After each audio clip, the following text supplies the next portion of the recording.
All right, welcome back, everybody. Welcome to the Speed Souls Charity Marathon 2022, where we are about ready to get going on this Elden Ring any percent speed run by Mitchriz. Mitch, how are you feeling? I'm feeling a little bit sick. Maybe you can hear it in my voice, but also very excited for the run. Hopefully, I can put in a good time.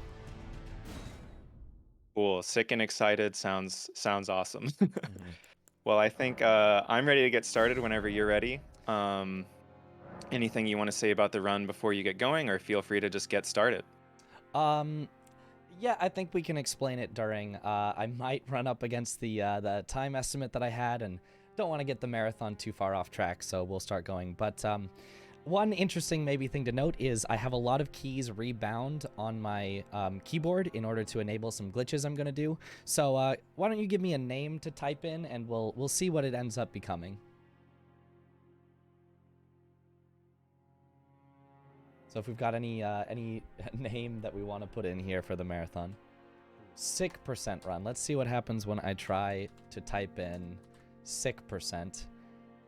Yeah, that sure does look like 6%. Yep, close enough. I start as the samurai class here for specifically for the weapons that it has, and the timer is going to start as soon as I skip the cutscene here. So ready, timer starts now. So the samurai has two weapons that we actually want for this particular run. The most important is it has the Uchigatana, which is a weapon that has a stance, and the other weapon that we like is the bow. The bow is a little less important. It just allows us to do some little minor animation cancels every time we fall. I did not get it on that fall, but sometimes you'll see that I'll land and just immediately be sprinting. It's pretty cool when it works, but it's kind of hard to get consistent. The Uchigatana we're going to need for a later glitch that I'm going to be talking about called the chainsaw glitch. It is the main thing for this entire run. We set up the chainsaw glitch, and then from there we proceed to use it to kill everything in the game. Well, everything in the any percent, I guess. There are also a lot of strategies that will come in. If this was an actual speedrun that goes on the leaderboards, it's timed in-game time. So there's a lot of quit-outs that you can do to skip little animations or get enemies to stop following you, which can save time. But quitting out takes a lot of real time, so for a marathon, I'm going to try to avoid quit-outs. There's a couple I'm still going to have to do for safety, but for the most part, I'm going to try not to quit out unless I have to for a strategy. The start here is pretty uninteresting. We just kind of run through the normal path of the game. Not really too much to do. I'm going to try to cancel my... No, didn't get the fall damage cancel. Or not damage, but animation. And from here, I'm pretty much just running to Torrent. So if we want to call out any donations, this might be a good time. Sure, I do have a couple of donations from that last run. Let's see what we got here. There was a lot of love coming in for Meech in there on that Demon Souls All Trophies run. I have $22 from Peanut. I don't know who that is, but he says, Umbasa, thanks Meechin for all the Demon Souls the Demon Souls All Trophies showcase. Franker Z. Can we get some Franker Z's in chat for Meechin? That was an amazing run. I also have an incredible $500 donation from Natalie, who says, "You've got a heart of gold. Don't let them take it from you." Thank you so much, Peanut and Natalie, for those generous donations. We really, really appreciate it. All right, so you'll notice there I picked up the Kukri. That is for kind of a backup strategy, you might say, kind of a safety strategy for the chainsaw glitch that we're going to be doing later. There's a much easier way to do it that was found recently, and it involves using some sort of throwing consumable. Could be potions, could be throwing knives, but those Kukri are on the way, so I just pick them up for that strategy. Summon me. I bequeath. It will torrent. Treat him with. All right, and here we're just making our way into Liurnia. Liurnia has all the actual interesting stuff that we want for this run. And so we're basically just making our way over there in pretty much the intended path. There's not really much we could do to speed this up outside of a glitch that is banned from all categories of Elden Ring called the zip glitch, where you can like teleport forward. It's super hardware dependent. It only works if you can maintain a perfectly stable 60 frames per second. So it's just banned from all categories except for one. There's one category that allows that, and that is not this one. But yeah, we're basically just making our way over to Liurnia as fast as we can. Not a whole lot too interesting here. Sprinting on Torrent does actually gain you a small speed boost that lasts for a couple seconds, so I'm just using the sprint every couple seconds to refresh that speed boost. As long as you're outside of combat, it doesn't even drain any stamina, so might as well. This little jump here is, it looks very difficult, but it's actually not too bad. And it just skips walking around a little bit. This is not like a skip or anything. It's just, you know, prevents us from having to walk the long way around. But this path, besides Stormveil Castle, is completely intended by the developers. Stormveil Castle is not a required section of the game. That's interesting, because I feel like most Elden Ring players would assume that it is kind of a required early dungeon. It actually took me a playthrough or two before I realized you can just completely jump right past it. Yeah, it points you there. There's the graces that will point you in the direction of where your next objective is, and the graces point you right into Stormveil Castle, but nope, you can just go right around. Now that we are in Liurnia, there are two places that we want to get to. We want to get to the Academy of Raya Lucaria, that big old building off in the distance, and we want to get to the Four Belfries, the other... actually, I'm not sure where they are from here. They're way off in the distance somewhere. I can't quite spy them. I think they might be directly behind Raya Lucaria. But basically, those are the two spots that we need to get to for setting up ourselves the chainsaw glitch. So there is actually a little teleporter right over here that we can use to get right over to Raya Lucaria. So in the Purified Ruins, we take this, puts us right in front. But the Academy is locked, so we're going to need a little key to get in. I'm going to grab the Grace here so that I can warp back here later once we have the key, and then we're just going to go over and grab the key. There's also a map here that is used to figure out where the key is, but I think I know where it is. I think I've grabbed it enough times. I can probably find it on my own. You've seen it before? A couple times. It is guarded by a dragon, but we can just kind of run by the dragon and grab the key and skedaddle on out, so it's not really anything to worry about there. And so far, Mitch, correct me if I'm wrong, but I haven't run any percent in this game, but I've run a little bit of glitchless, and so far, it looks like the beginning of this run is the same, or at least similar. I don't think you've actually performed any glitches yet, but I imagine that's going to change pretty soon, right? Oh, that will most definitely change. There is a glitch I could have performed earlier, a little quick wrong warp that saves about maybe 10 seconds of in-game time, but it actually loses time in real time, so I decided not to do it for the marathon. Because wrong warps just require you to quit out a couple times, and it's a little too much time on the menu. But as we come up here to the Four Belfries, the reason that we're coming up here, which you probably did not see in Glitchless, is for a pretty major glitch. I think I might have a hunch of which one it is.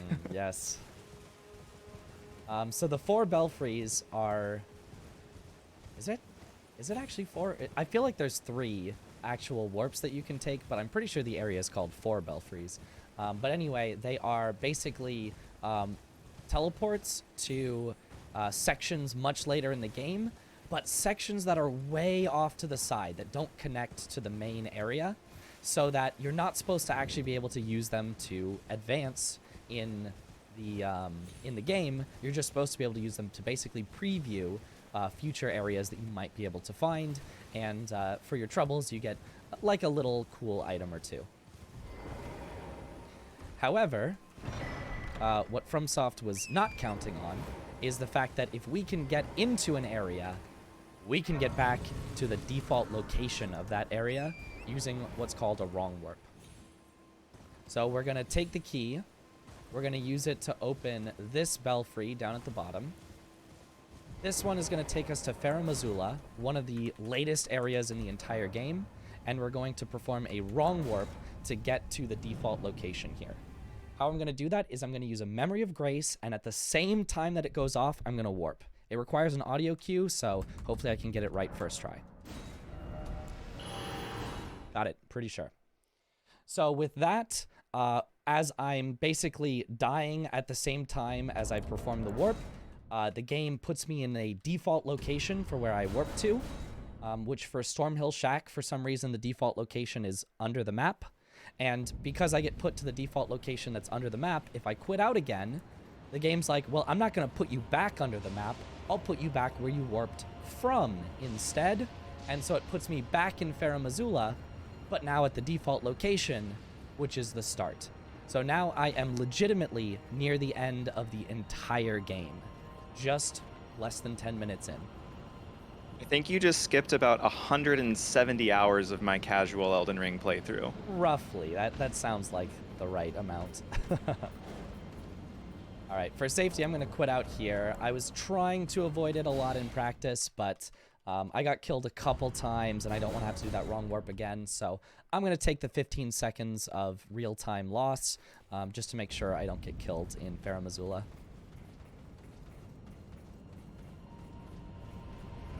It does also save in-game time to do those quit-outs because it makes it so that you're no longer in combat, and if you're not in combat, then you don't lose stamina while you're sprinting.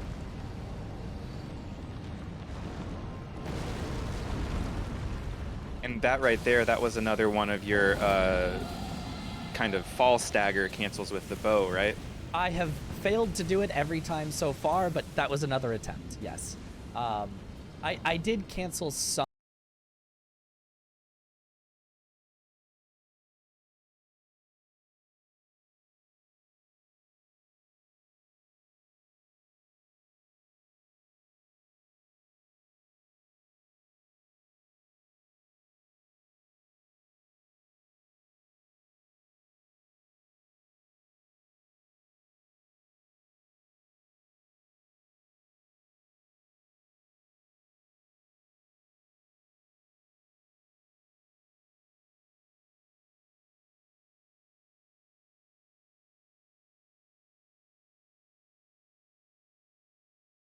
So, I don't want to do that. Instead, I'm going to go warp back to Raya Lucaria.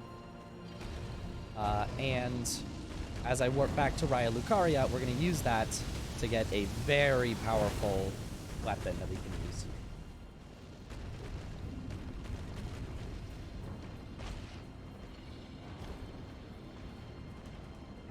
And just a quick note on for chat, it looks like we did have a quick minor technical blip there, but from what I can see, we are back and we're cruising and everything is all good. So Mitch, I don't know if you're watching chat at all, but it looks like everything's good now, so no stress.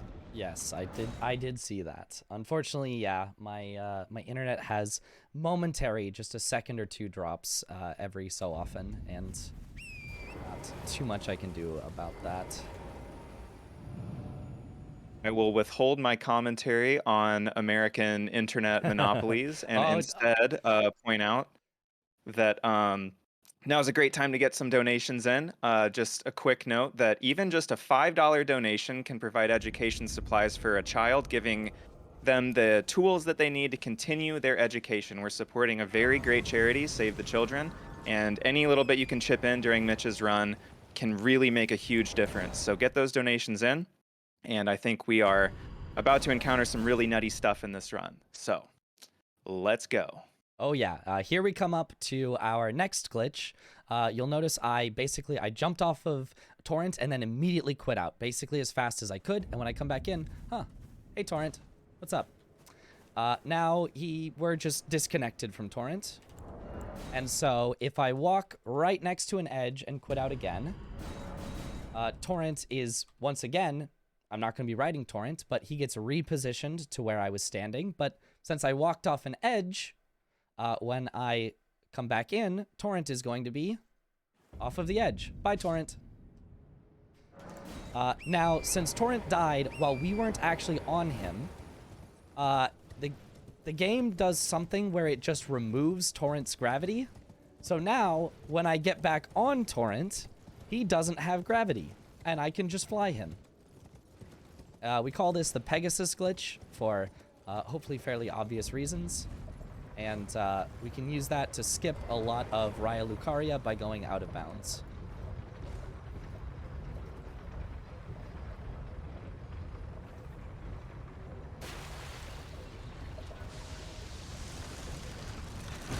Alright, here we're gonna get eaten by this abductor, and possibly little known fact, I think it's pretty well known at this point, this is actually an intended warp by the developers. This abductor will take you to Volcano Manor. This is not a glitch, I'm not breaking the game, this is how it is supposed to work. How it's supposed to work for now. For now, yes. We will continue to break the game in just a little bit, don't you worry. I think you can actually get a hint about that warp from our friend Patches, who featured Yes. prominently in that Demon Souls run and comes back in Elden Ring to tell you about that abductor. Yes, he's in every Souls game, so he's the true decider of whether or not a game is a Souls game. He's also in Armored Core, I think, so I think that means Armored Core is officially a Souls game. I called it here. I can't argue with that logic. I think you're Yeah. dead on. Here's a little skip that we do to get into this building, just to get a grace. The only point is, once we get in Volcano Manor, we need to get a grace because you have to have a grace here in order to perform the wrong warp. I think I got it. And so the default location for Volcano Manor is actually up outside of the manor itself, outside of the front doors. So we want to warp up there, because if we get up there, we can get on Torrent, and if we can get on Torrent, we can do Pegasus glitch again.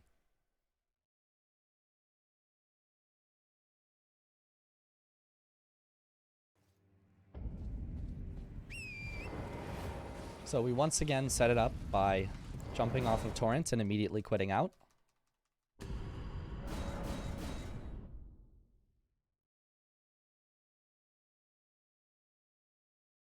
And then I will once again walk off the ledge, quit out again, and Torrent should fall, which removes his gravity and activates Pegasus glitch.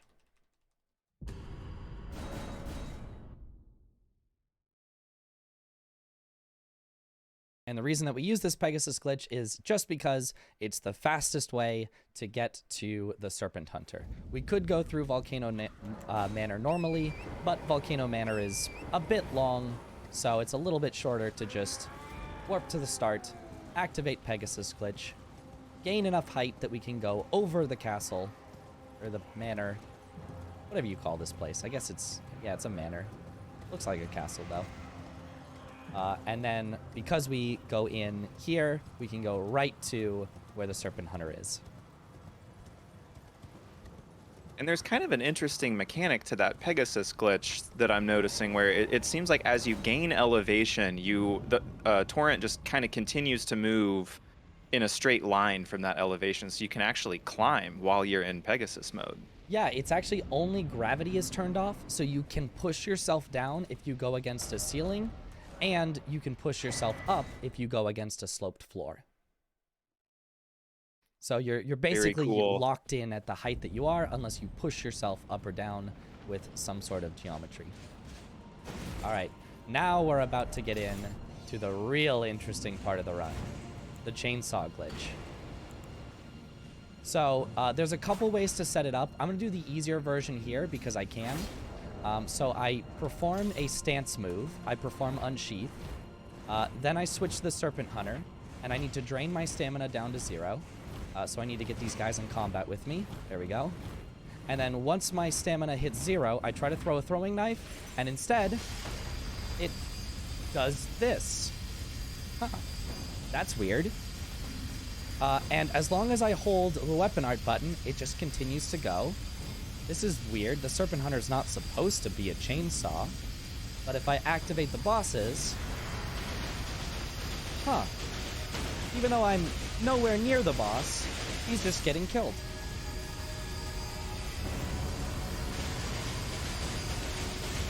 Oh my goodness.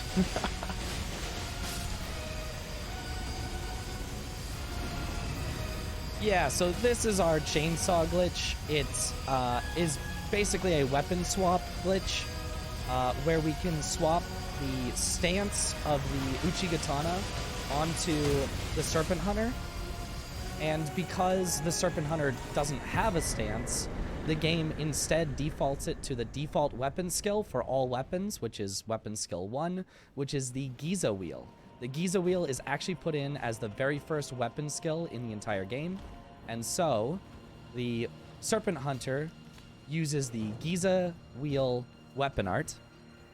The properties of the Giza Wheel weapon art are actually determined by the weapon itself, and the properties of the weapon art for the Serpent Hunter are the ones in the Rykard fight, where it has the big wind blasts. So you're effectively getting the wind blast Serpent Hunter firing at the rate of the Giza Wheel. Very confusing, very interesting, and don't worry, you'll see it a few more times in the run if you did not get a good glimpse of it that first time. That sounds like an intended mechanic to me. I don't know what this glitch business is about. Yeah, definitely. This is the glitchless run for sure. Here we're gonna level up a bit because the Serpent Hunter does still scale with our strength, so more strength is gonna give more damage to the chainsaw. And we're gonna perform a little skip here. Not really like a huge skip. It's just slightly faster than going the intended way, where we can drop down here and ride this elevator back up and then go along a wall to get to another ladder. The infamous bird skip. I know this one.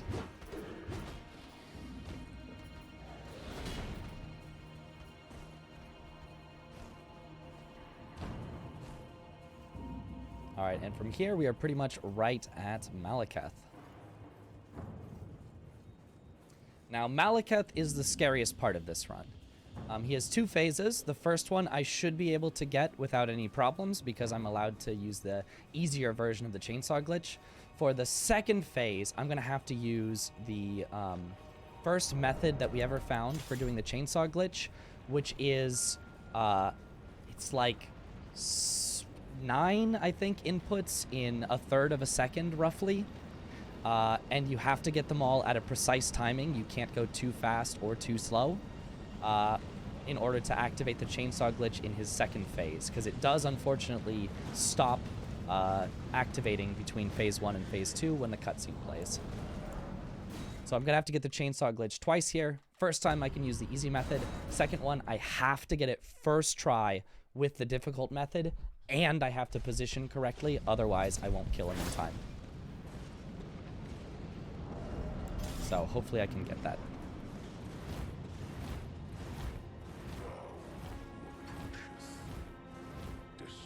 Oh, that's not quite right.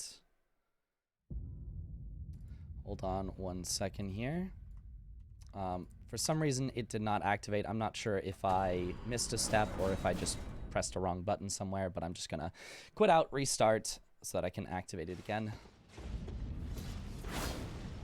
No problem. Let's get some claps in chat for Mitch and this chainsaw glitch.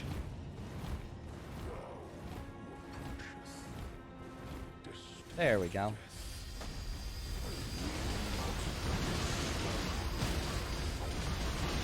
Okay, on to the actual hard phase. Hopefully I can get this first try.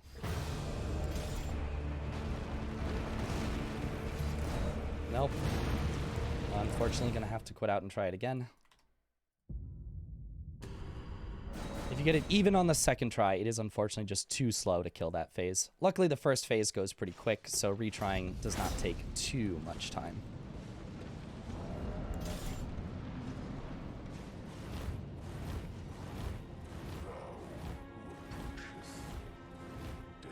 Oh, messed it up again. Darn. I was hoping the nerves wouldn't get to me, but this is the most scary part of the run, so seem to be messing up it's just clearly a very technical kind of strategy you're pulling off here. No worries at all.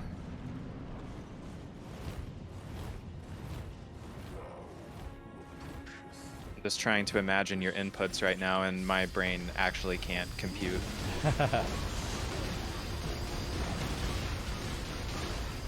Okay, another try. There we go. And now we get the stagger and the kill on him.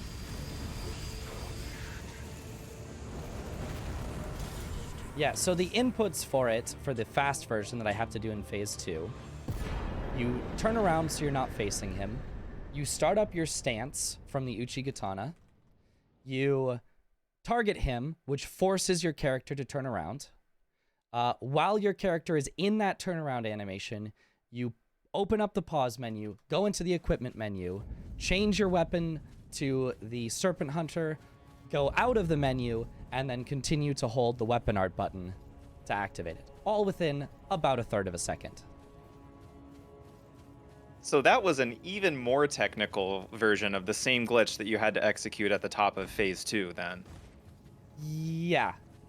So it's yeah. There's the easy version, which by the way also works on current patch, but please don't tell Miyazaki. I want it to stay in the game for the DLC.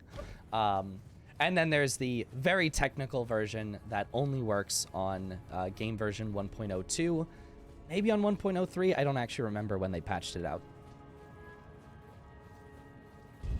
Well, Miyazaki, if you're watching the stream, just pretend you didn't hear any of that, but do get a donation in. That would be great. Like I was mentioning, even a $50 donation could be used to pay for malnutrition treatment of one severely acute malnourished child under 5 years old. So Miyazaki, if you're watching, we love your games. Throw us $50. Let's go. Oh, apparently in chat, people use it in PvP. I thought about that as an advanced griefing tactic. I did not think there was actually people that would do that. Oh, wow. You got time for one quick donation before the final boss rush? Yeah, I think so. All right, I got $25 from Seal, who says, "Good luck, Mitch, and thank you to everyone who put this event together." Smiley face. Thank you so much, Seal. I appreciate it. Smiley face indeed. Yeah, we did have one more skip that I sort of breezed over there, but where you can climb up the tree next to Gideon. It's slightly precise angles, but there's a setup for it to pretty easily get it first try. And now we have one more skip before the final 2 bosses. We're just going to skip Horaloo entirely. And we're going to do that by getting up on the railing to the side, quitting out, and then when we load back in, because we're on the railing, the game is not sure what to load in first, so it just doesn't load in the fog wall, and we can just walk through it.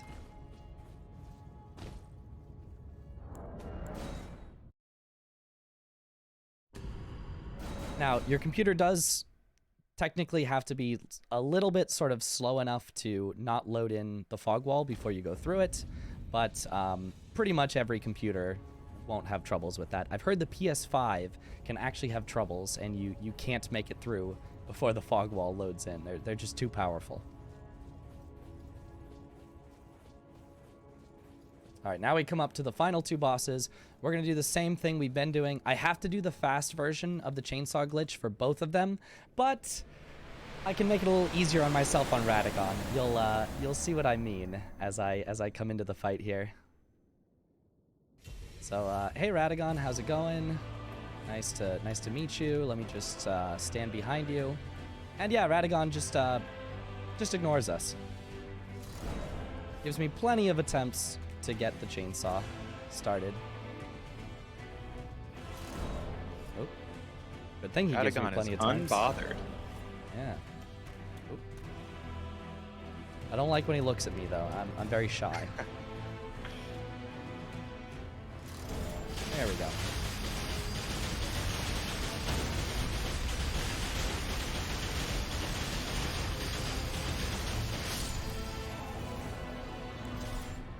For Elden Beast, I do have to get it first try again. It is tough. It's like Malekith, but a little less stressful for some reason, so I'm able to get it usually more often. There we go.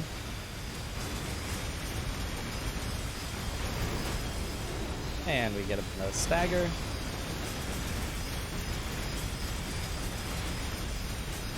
And Elden Beast is down.